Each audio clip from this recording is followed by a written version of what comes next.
And how's he doing? Yeah, I mean, especially standing in front of a huge being. that's right. And you being maybe 2 feet, 3 feet tall, and be able to take that and set your boundaries. It must be really empowering for them. It's very empowering. One of the work, I know we have a bunch of pictures that I'm we can really show. anxious You to a see bunch those. of pictures. We put Native kids, Native youth, in a 60-foot round pen with a wild horse under the very wonderful direction of Rod Rondeau of Indian Stunts Ranch. He is a crow trainer. He is presently, right now, this minute, with Harrison Ford fighting aliens. Oh, yes. Called Cowboys and Aliens. Exactly. I can only say, Rod, I hope you don't go through the probe. I just hope that doesn't happen to you. Anyway, he's an amazing horse trainer, and we put these kids, again, in this round pen with this wild horse. And I always say, wild horse, wild kids, who's going to get gentled first? And of course, the horse does. And I should say the kid does first, and then the horse does, because that young person goes in there maybe feeling very uncomfortable with their own lives and feeling even out of control at times. And they walk in and they have such compassion for that horse that they start to slow their speech down, their body gets very soft, and I've actually seen them cry. I've seen big kids, big boys that come in there with a lot of trauma and a lot of bravado, and all of a sudden get very gentle and have a connection with that horse. And they know exactly what to do, because that's what they want done to them. It's been wonderful. So if we can get these clips rolling, I'm really anxious to see these. Well, we've been doing this work all over. This is a Navajo psychologist who is terrified of horses. Okay. And these are two wonderful people I work with in the Navajo Nation. And they're setting a game that we call either the swamp or the mountain or the field, whatever works for your culture. And they have to cross this area only stepping on boards, and they have to bring a horse with them. And what they're doing is they're standing on these pieces of wood, and they have to work together. These are kids from Los Angeles that have never been around horses. And as you can see, they've certainly come to love them and feel very comfortable with them. And this little girl in particular was very afraid, and then walked right into that pasture and just fell in love with them and started to work with them and walk them.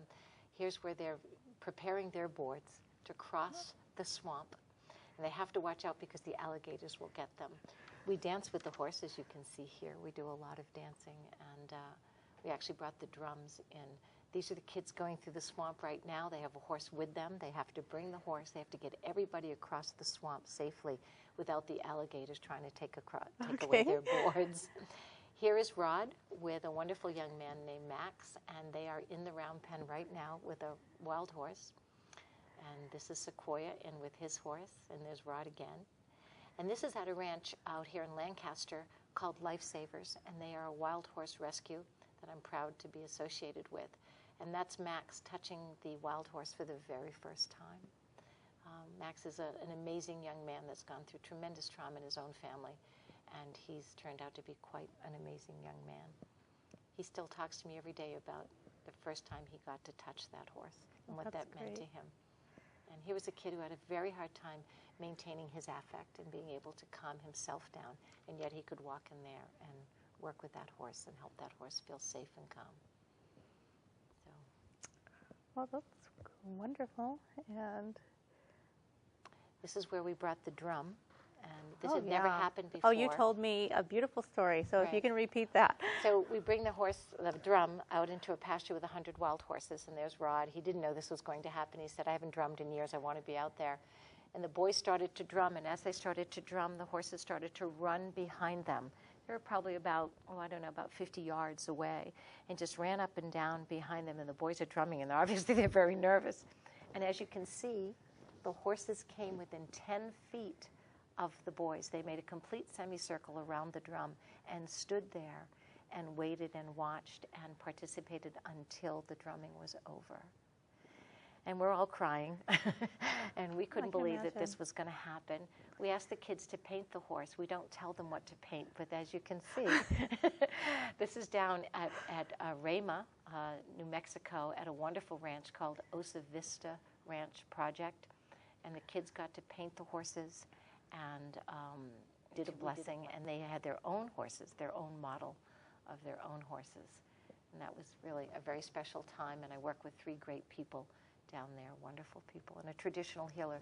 When we do this work, we oftentimes, and in fact, we always want to have a traditional practitioner with us so that culture and prayer, blessing are brought into the work. So, you have the ranch here in Malibu, and as you mentioned, you're really, you're offering your services all over the United States in setting up programs similar to the one that's here in Malibu.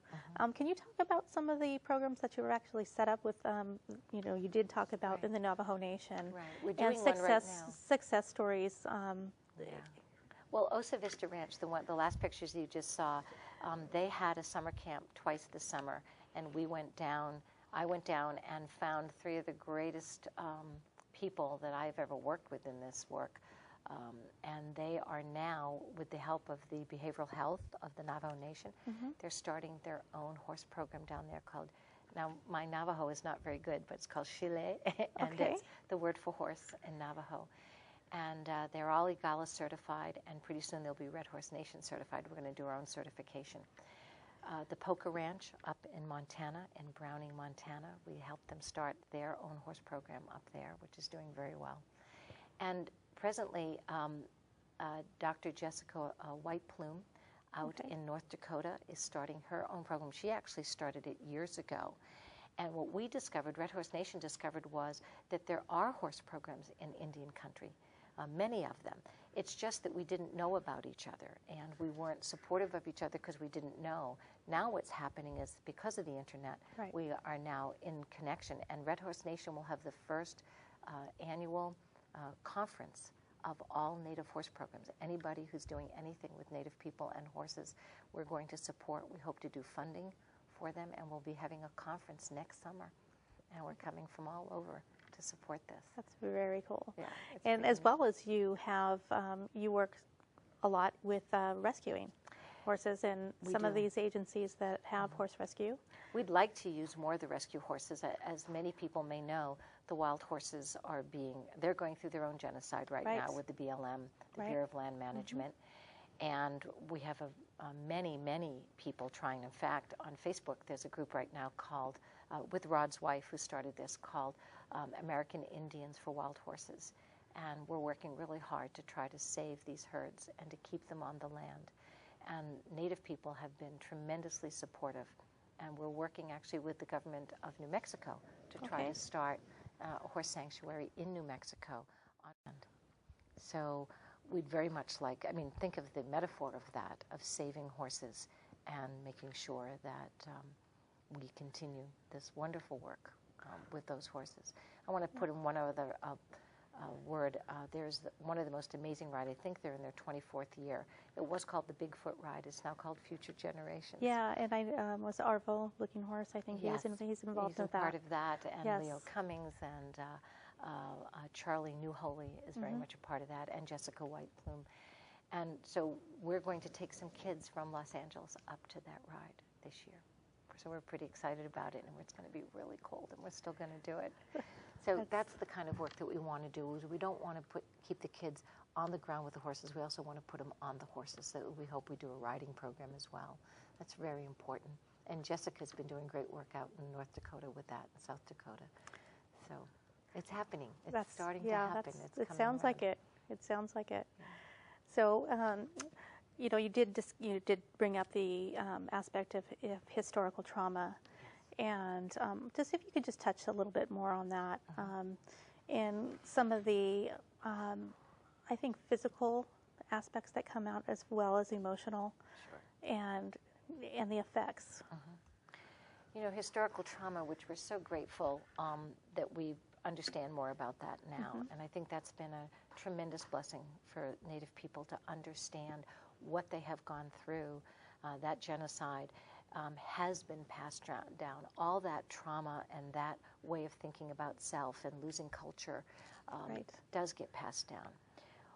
What we also now are trying to figure out is, how do we heal from it? First of all, you have to acknowledge it, and then you have to be able to find a way to get out from underneath it. One of the things that the horses taught me was there is a part of us also that